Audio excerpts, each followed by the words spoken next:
Service Institute and Sasakawa Peace Foundation for taking the trouble of organizing the second UK-Japan Security Conference here in London. I'd like to express my sincere gratitude for your having me here. First, I would like to express my sincere condolences to the victims of the terrorism occurred in Paris last week. Prime Minister Shinzo Abe combined his message to President Poland that he cannot help but be immensely shocked and outraged.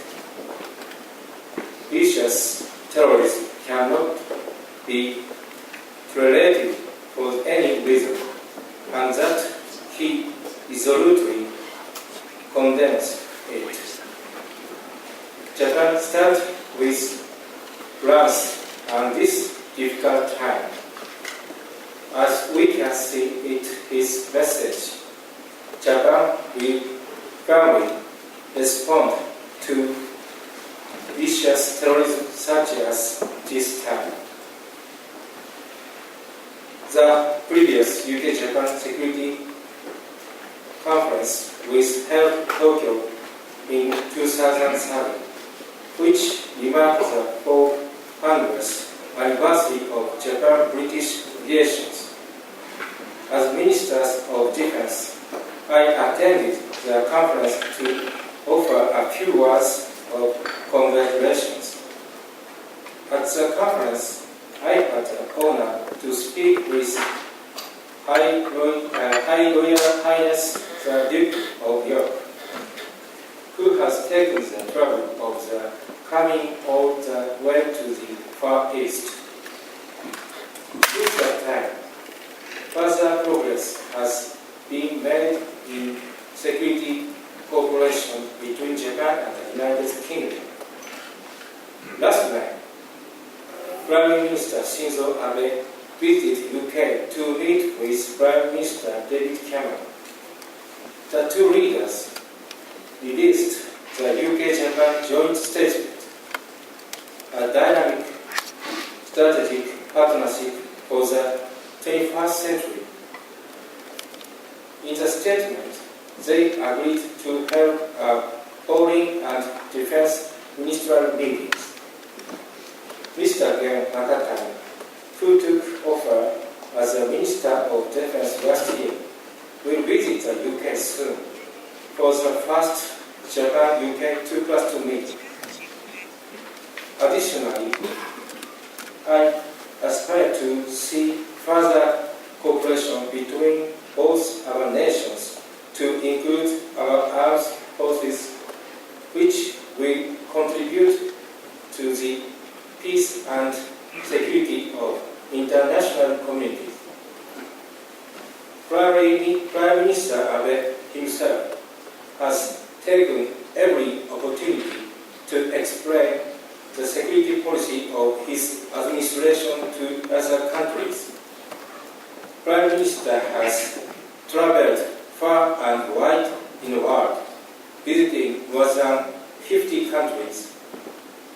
Mr. Abe has shown his resolution to play a more proactive role in the region and the world under the banner of proactive contribution to peace based on the principle of international cooperation. Under this policy, the Abe administration made a cabinet decision on the base policies on the development of serious security legislations last July.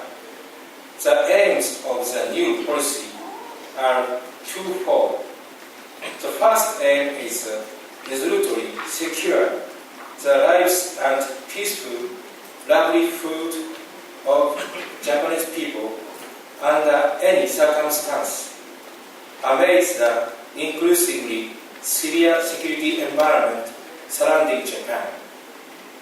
The second aim is to play a more proactive role for peace and stability in the international community in a manner commensurate with Japan's national capabilities.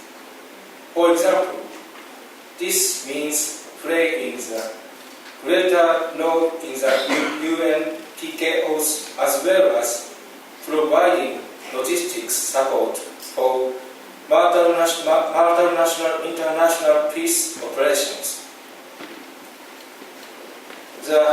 To fulfill these aims, the new basic policy clearly defines what the self-defense force can do and how they can do it within the scope of self-defense permitted under the construction of Japan. Under this policy, the government of Japan is now preparing for the development of seamless security legislation. Why is such a new security policy necessary? It is necessary because, given the current security environment, Japan cannot secure its own peace by only itself.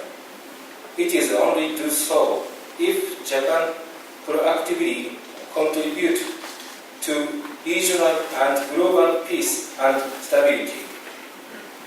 Yet, Japan's peaceful orientation remains unchanged.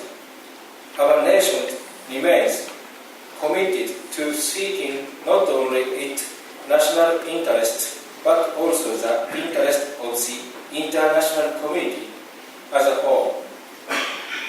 Additionally, Japan will work with not only its ally, the US, but also the UK, Australia, India, and other important partners for greater contribution to world peace.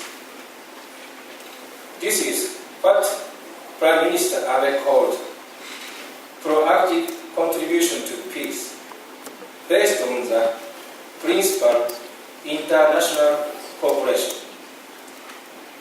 As I mentioned before, over the past 2 years, Prime Minister Abe has visited more than 50 nations, where he has experienced Japan's security policy. For my part, I have experienced the policy directly to the heads of the state. Defense ministers and foreign ministers were more than 30 nations in the capacity of defense minister. The post I held until last September, and have gained understanding from many countries. As an elected official responsible for the Japan's security policy, I will continue to work for greater policy, transparency and mutual understanding, trust and cooperation between Japan and other countries, especially its neighbors. Now, let me move on to the long history of relations between Japan and UK. The two nations have long been working together in security, notably maritime security, among other sectors. This is a national relationship. This is a national relationship. Japan and the UK are both island nations.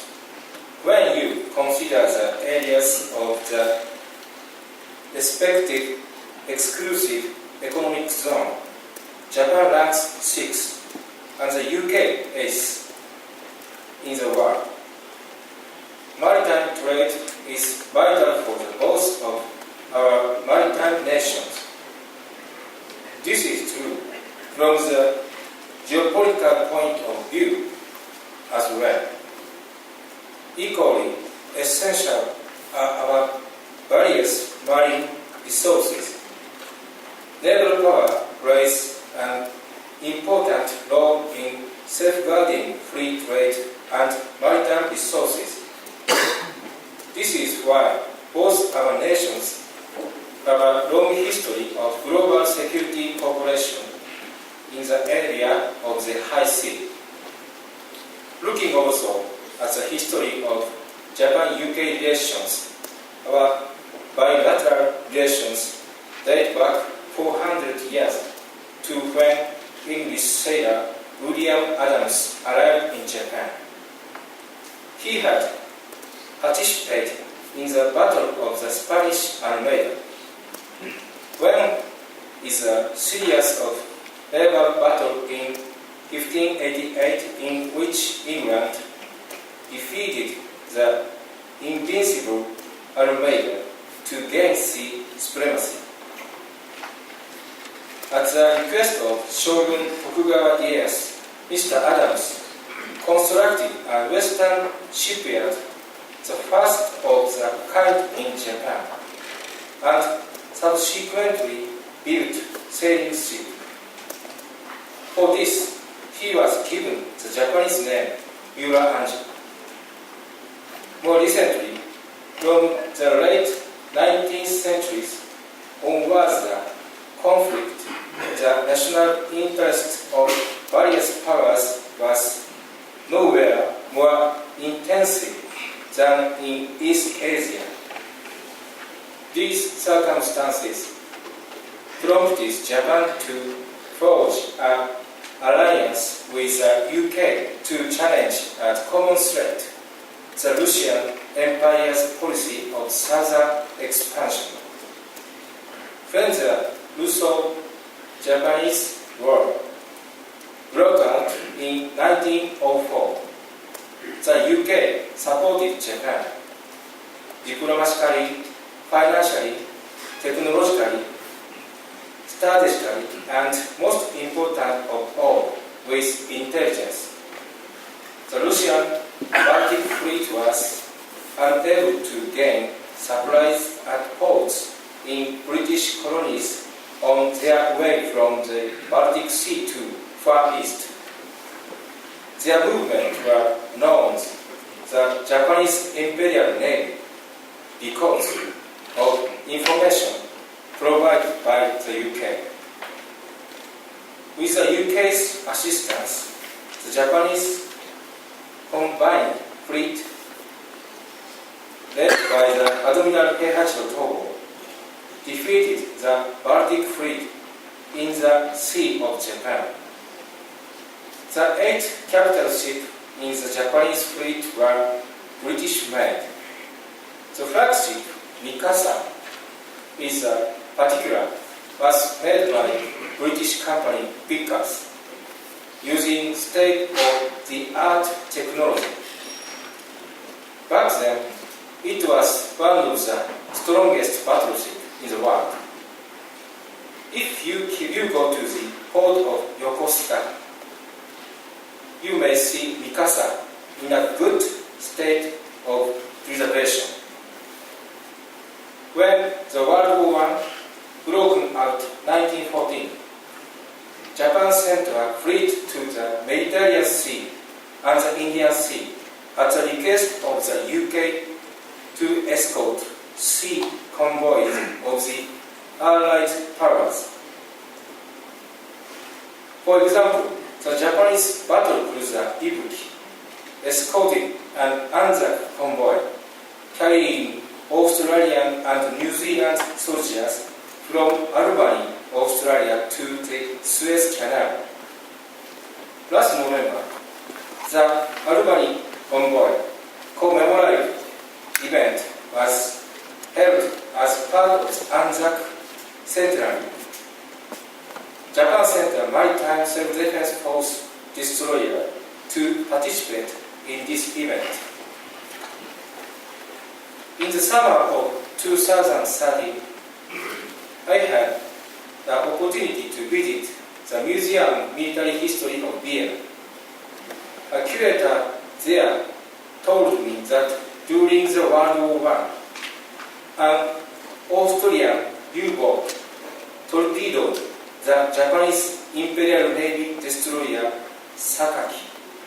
in the Mediterranean Sea,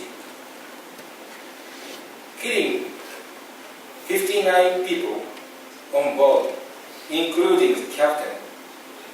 Sasaki was escorting an Allied convoy. The curator told me that the grave of the panelists still exists in British Navy cemetery on the island of Malta. Security relations between Japan and UK deteriorated following the termination of 1923 Anglo-Japanese alliance, the end of bilateral alliance and withdrawal from the League of Nations isolated Japan from the world, and its relations with the UK and other countries broke off. Subsequently, the eventual World War II put Japan-UK relations at their worst. Indeed, security relations between Japan and UK greatly influenced the fate of pre-war Japan.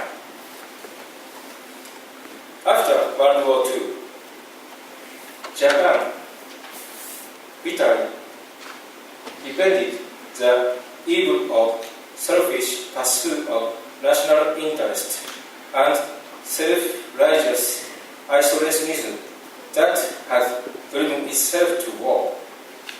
It re-embraced the principle of international cooperation, which respects the United Nations and other international frameworks. Japan was reborn. Since this time, Japan has been known as a peace-loving nation. Prime Minister Abe Shinzo has gained high public confidence as reflected by the result of Japan's December general election. As I said earlier, Prime Minister Abe made it clear that Japan will play a more proactive role for world peace and prosperity under the banner proactive contribution to peace based on the principle of international cooperation. Realizing world peace and prosperity requires protecting global commons, notably the freedom of the sea. This can be achieved by countries which share common values working together. Once again, after the interval of 100 years, East Asia is a strategic region that greatly affects the security situation of the world. Tendencies towards military expansionism are highly tensioned in the region. In the East and South China Sea, there have been frequent attempts to unilaterally change the status quo by force of caution. The deteriorating security situation has prompted Prime Minister Abe to make one thing clear, that Japan, an island nation of which secure use on the sea is essential, cannot condone any change to the maritime order with the use of the force of caution. This is because, as you read Prime Minister Margaret Thatcher put it, the rule of international law must tolerance over the exertion of force. This is because the rule of law is the international principle that should be observed. The rule of law, democracy, and freedom are some of the many basic values that Japan and the United Kingdom share. Our two countries are important partners in addressing global challenges. In fact, you can see the example where Japanese SDF and the British Armed Forces are working together in many aspects in the field. Allow me to provide a few examples. In the Western Indian Ocean, Japan and the UK continuously deployed naval vessels for the counter-piracy operation of the Combined Task Force 151, CTF-151, a coalition of wedding of which both our nations and members. Last year, I visited Djibouti, where Japan's counter-piracy unit is based. I saw multinational cooperation at work in security, maritime peace in the field. Japan will be able to make a further contribution soon, after an STF officer assumes the post of commander, CTF-151. Additionally, the Maritime Self-Defense Force has one of the largest minesweeping fleets in the world. Every year, the MSDF dispatches its minesweepers and personnel to the multilateral minesweepers training that is co-hosted by the UK and US in the Persian Gulf. Japan and 13 other countries take a part in the practical joint training. In 2013, Japan and the UK sent their task force to the Philippines for the relief operations after the powerful typhoon divided the country.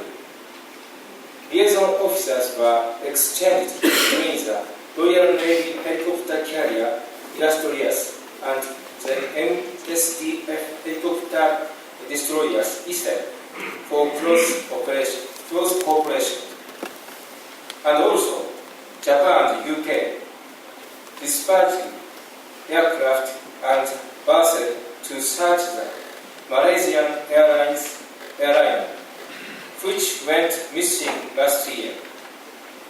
Here, both our nations worked with other countries to make efficient such arrangement.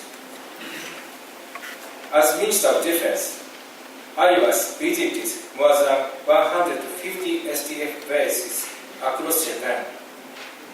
These visits have given me the impression that interaction with the British Armed Forces is helping the SDF enhance their capability in the various fields. After all this experience, there still remains much room for improvement in Japan-UK security. Cooperation, for example, the two countries have yet to conclude an acquisition and cross-serving agreement, and AXA could expand the scope of the bilateral cooperation to include supply activities for the vessel sailing, ocean, and other operations. In fact, thanks to the existing AXA between Japan and Australia in 2013, our two countries were able to exchange supplies and services between their vessels for the first time in their disaster relief operations in the Philippines. Progress has been technology cooperation. In 2013, UK Secretary of State of Defense Philip Hammond and I gave blessing to the agreement regarding joint development of defense equipment. Under the agreement, joint research project on chemical and biological protection technology is already underway. Recently, joint research project has recently been launched on the feasibility of new air-to-air missiles. Maritime patrol aircraft (MPA) are vital for sea surveillance, which is essential for maritime security. Recently, Kawasaki Heavy Industry of Japan has developed an advanced MPA called P1. I had opportunity to experience the new aircraft firsthand.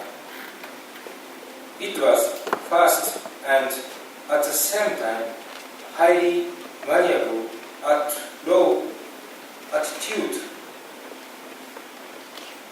An outstanding aircraft indeed. Japan and the UK may be able to cooperate in the area of aircraft, including the operation of the MPA and the F-35. Additionally, advanced British defense equipment deserves close attention.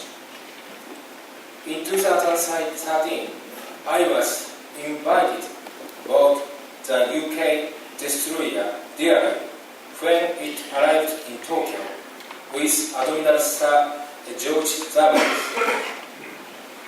I was deeply impressed with its advanced star-enhancing design as well as its outstanding air defense capabilities.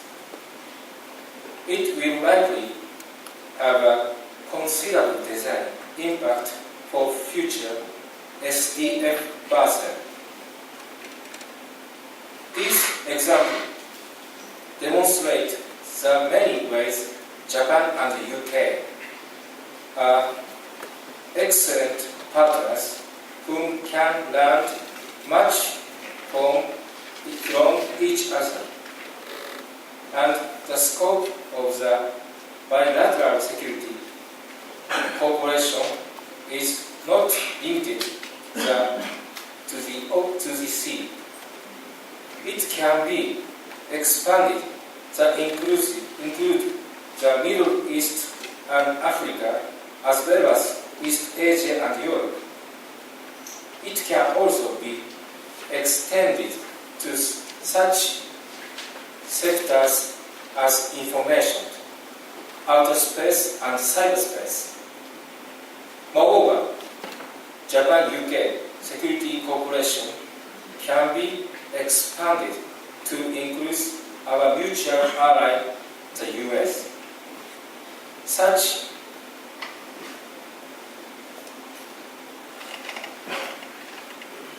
trilateral cooperation will make it easier to protect the freedom of the world's high sea, including the Pacific, Atlantic, and Indian Ocean, thereby maintaining world peace, stability, and prosperity.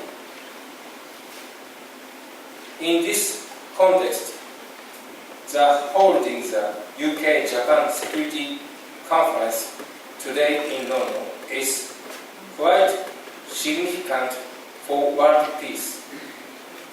Going forward, I hope to work with all of you to help deepen security cooperation between Japan and United Kingdom. And as a former Minister of Defense, I will continue to be part of the effort to deepen our bilateral security